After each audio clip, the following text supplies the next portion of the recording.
Hey, it's Sunday. This is my reaction vlog to two of my peers' vlogs. And I decided to choose two vlogs that coincide or parallel with the vlog that I did. I did a vlog called A Case for Inclusion using the Book of Wonder and using Jen Scott Kerwood's article about disability and inclusion. And in my blog, I used the example of Jack's friendship with Augie and Wonder and his choice to be friends with him and the struggles with that. And then I viewed Heather Ivister's blog. And in Heather's blog, she used the same story, Wonder, but she used a different friendship. She used Summer's friendship for her example. And from Summer and Augie's friendship, Heather gleaned basically an idea or a motto of the power of one in relation to her case for inclusion. And in her case for inclusion, she used the example of Summer deciding to take herself from the group she was sitting with at the lunch table and go and sit with the boy that was sitting all alone and to be his friend. And then later on, Summer was invited to a party with the popular kids and had the chance to really be in with the popular crowd. And she chose to still be true to herself and to be friends with whoever she chose to be. And this, Heather showed, would be great material to use in a classroom to get students to really think about how they make friendships. And Heather pointed out three key things that teachers can do to foster this environment. She said, number one, that students can encourage one another.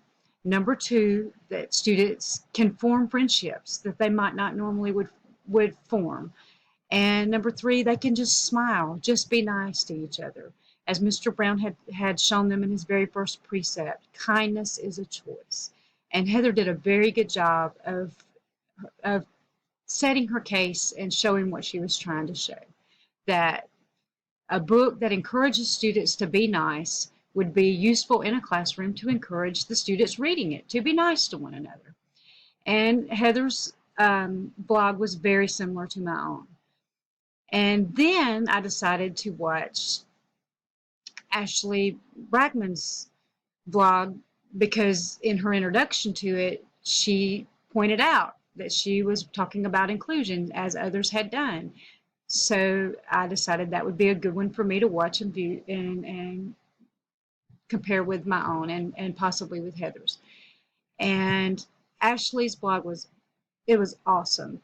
She did a really good job of defining the terms of full inclusion, co-teaching.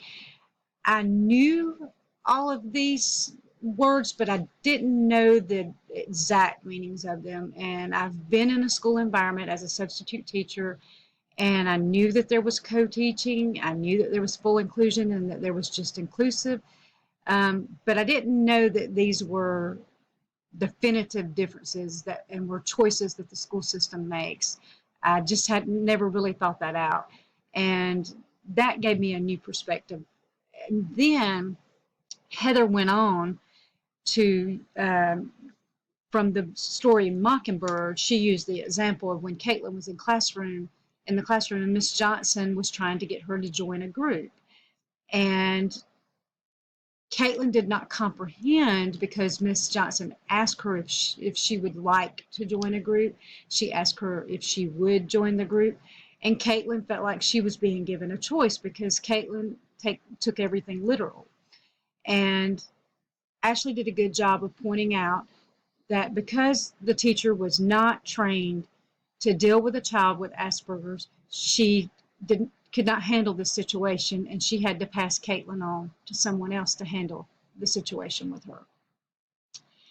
And that got me to thinking about personal experiences that I have witnessed in the classroom.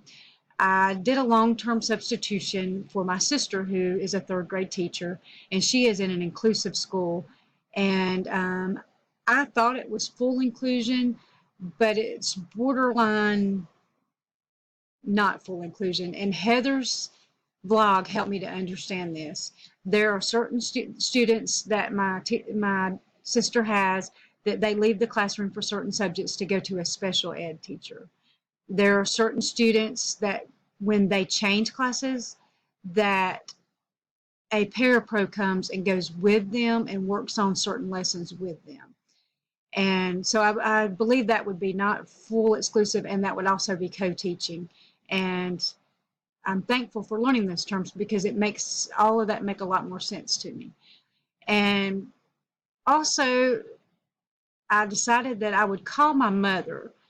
She has worked with special education and homebound students for over 30 years. So therefore, working that closely with these students, she's also worked with parents. She has dealt with, after talking to her, I realized that she has dealt with not only the issues from the parents of the students with disabilities or special needs from their perspective, but she's dealt with the issues from parents that have kids with no special needs that are worried about inclusion. And this is what the information that I gleaned from my mom. Parents with a student with disability, usually their biggest concern is whether their child will be bullied or not if they're in an inclusive classroom. And their second concern is whether their child's needs will be met.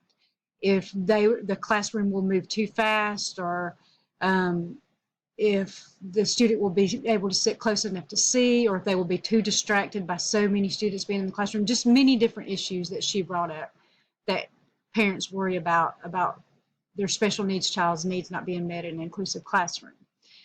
The advocate parents of their child being included are pretty much the same as Augie's parents and Wonder, and they want their child to be accepted. They want their child not to have any holds, to know that they can do anything they want to do if they set their mind to it, and that they don't have to be excluded from the rest of the world.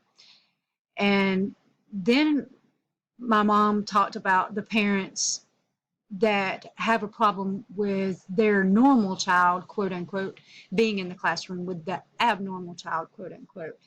She said usually their issues are a little bit prejudiced and a little bit ignorant. And she said, but sometimes it's really truly about the education. They're worried that the curriculum will be watered down or diluted, and that their child won't be prepared for college in quite the way they should be because they were sitting in a classroom with kids that couldn't learn at the same pace. And she said there's also concerns about the teachers not being prepared to deal with a student with special needs, especially if it's a student that may become irritated or violent or agitated or just do something crazy and disturb the other students. And all of these are really, really good, valid worries that parents have. And I believe that Ashley made a really good case for inclusion needing to be looked at even more, that there's more work that needs to be done for it to work correctly in a system, especially in a mainstream system. And I believe all three of our vlogs have maybe brought up more questions than answers, but questions are always good, because when there's questions, you're moving in the right direction. And when there's conversation about things that need to be dealt with, especially in an education system, you are moving in the right direction. I apologize for that glitch. For some reason, my power just flipped off. But anyway, as I'm wrapping this up, I would just like to say, let's keep asking those questions and let's find the answers.